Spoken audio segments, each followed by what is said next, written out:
We always get to decide the path forward for us in our own lives, but sometimes it's so clear what the answer is, and sometimes it's really not. I have personally come to believe in my life that when it doesn't feel clear, it's because something doesn't feel right. Because usually those moments where it's absolutely the right decision or the right path forward, I feel crystal clear on the decision.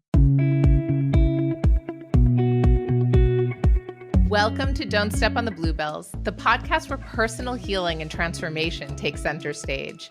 I'm your host, Amanda Parker, and I'm a fellow seeker on the journey of personal growth. Join me as I delve into the stories of gifted healers, guides, and everyday people who have experienced remarkable transformations. Listen in as they share their practical wisdom to enrich your everyday life. And don't forget to hit subscribe and never miss a new episode. Welcome to today's episode of Don't Step on the Bluebells.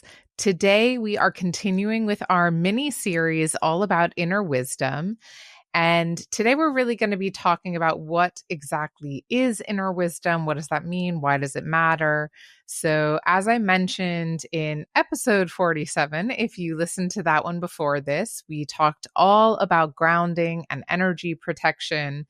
And there are a number of different ways that we can actually tune into our intuition, but we often need to lay the groundwork for that first. Some of us just inherently listen and we know exactly what we're doing. And a lot of people have honed that skill over a lifetime, or they just have it really innately. I will say that I've had a bit of that innate knowing always, but I haven't always intentionally tuned in. So it's only since I really started using these different grounding and energetic practices that I'm able to really listen intentionally and to decipher the information I'm receiving.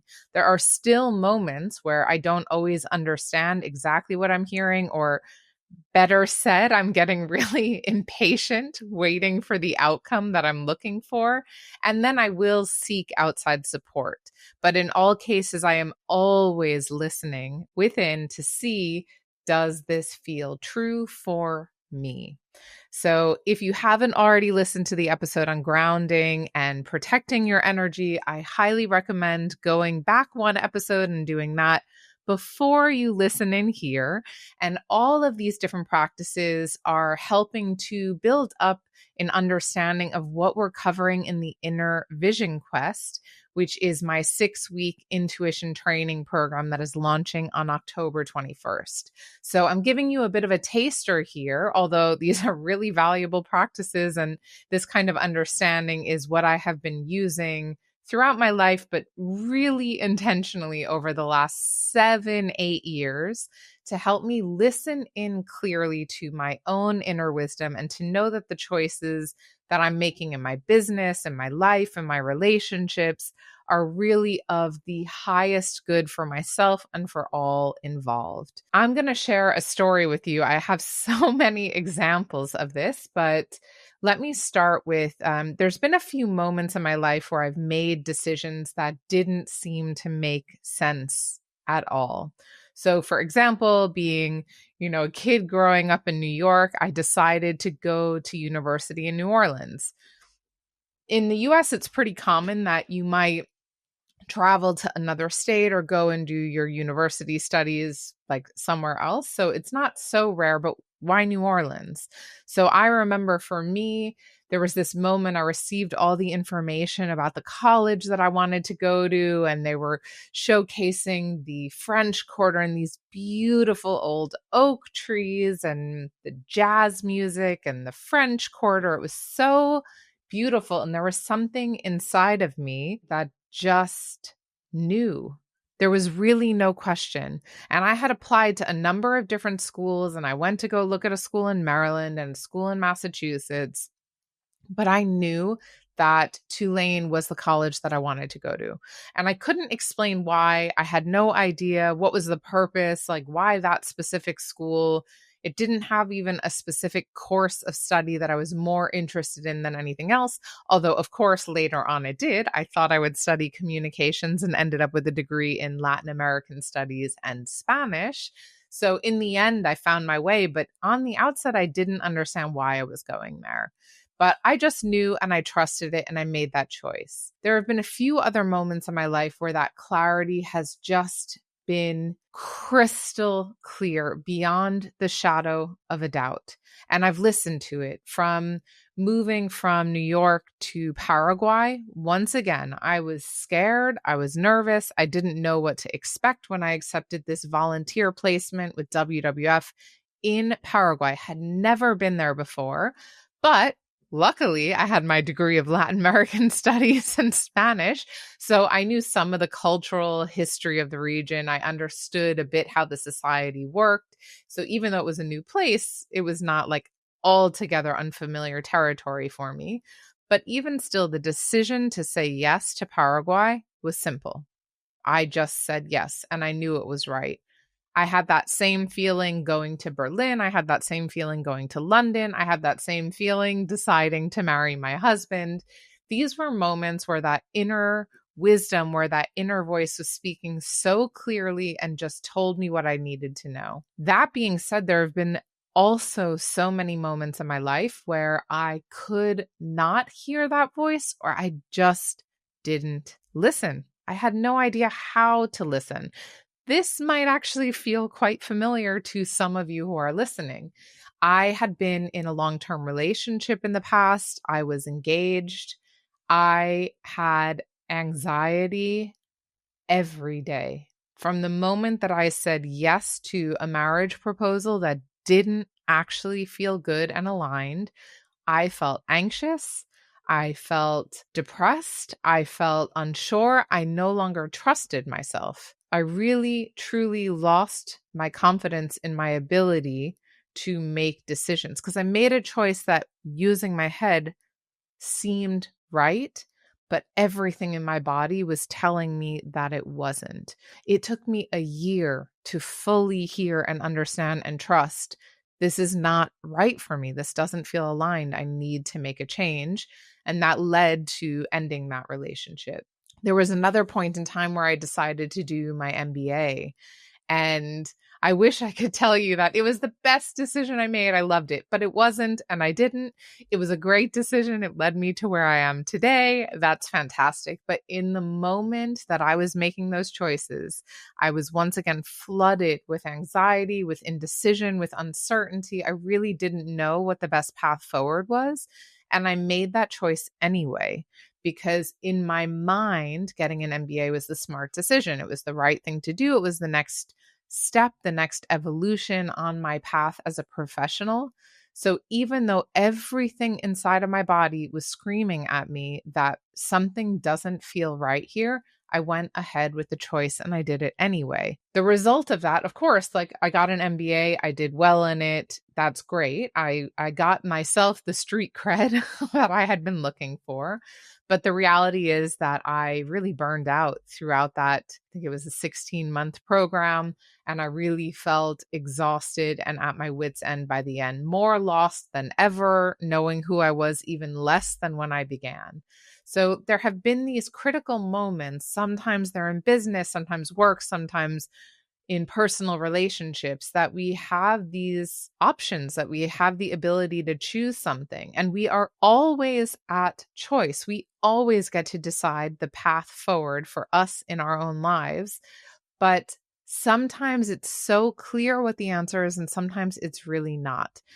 I have personally come to believe in my life that when it doesn't feel clear, it's because something doesn't feel right. Because usually those moments where it's absolutely the right decision or the right path forward, usually I feel crystal clear on the decision. There's this knowing inside that there is no other way forward.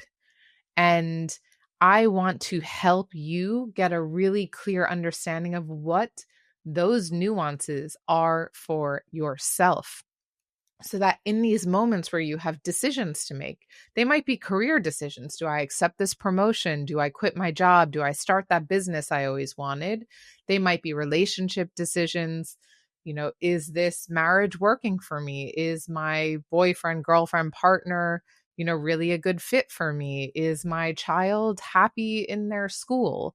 Whatever the choice may be, there's things that come up throughout our lives, and we are continually in a dance of making choices of what feels right, what feels best. And the more clear that you can get on knowing what your own inner signals and your own inner voice is telling you, the easier that life becomes.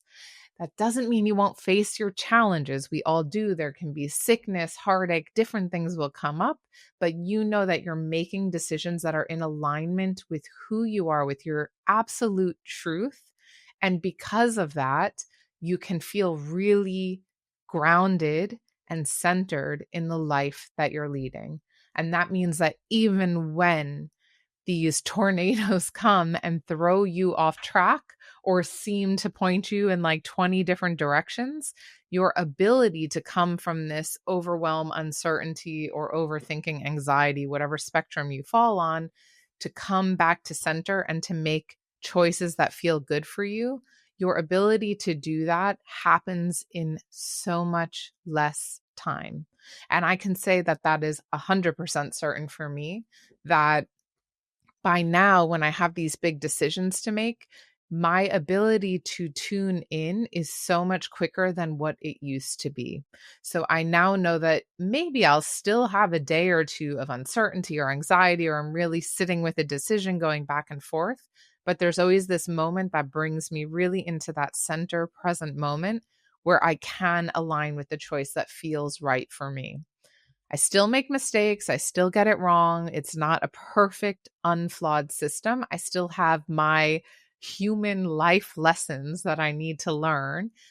But I know that overall, I'd say probably 80 to 85% of the decisions that I make are really more aligned with who I am and what matters to me today than ever before in my life. In order to tune into your inner wisdom, and we're just touching on this very briefly because obviously the inner vision quest goes into a lot more detail in helping you find your own specific way of tuning in and being able to listen to that wisdom.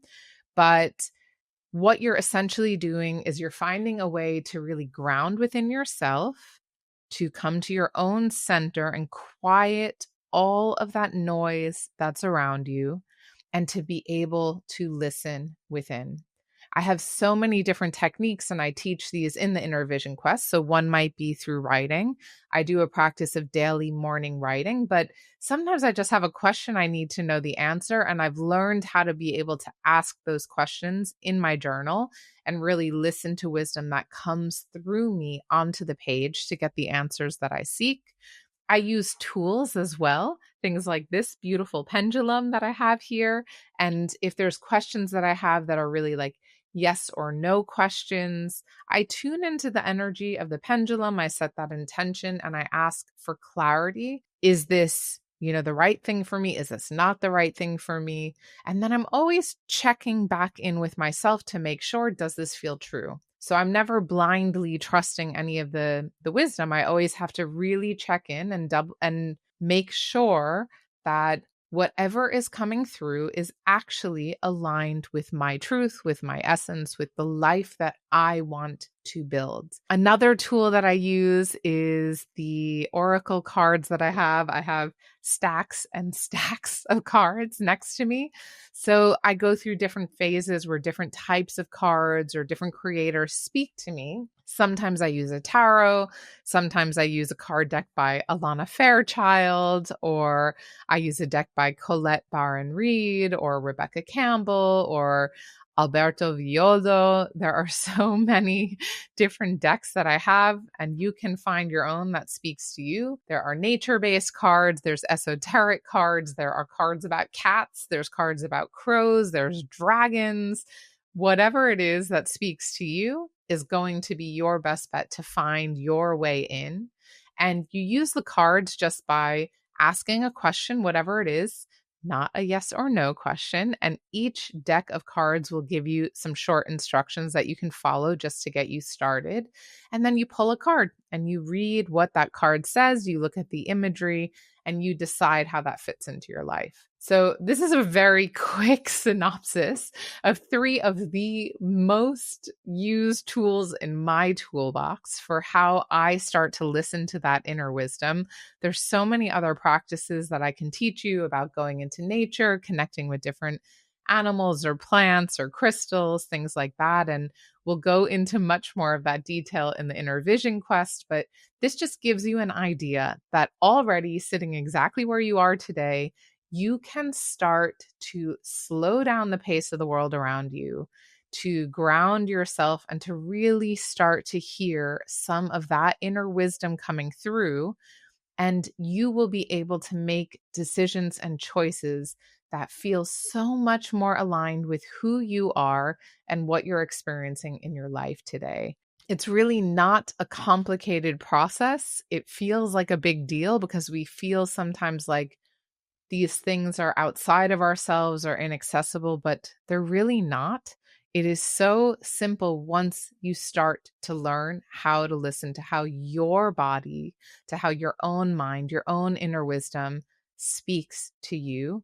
And then you develop your own system that works exclusively for you in your own life. Thank you so much for tuning in today. There are more videos to come in this series, so stay tuned, and I can't wait to see you, hopefully, in the Inner Vision Quest.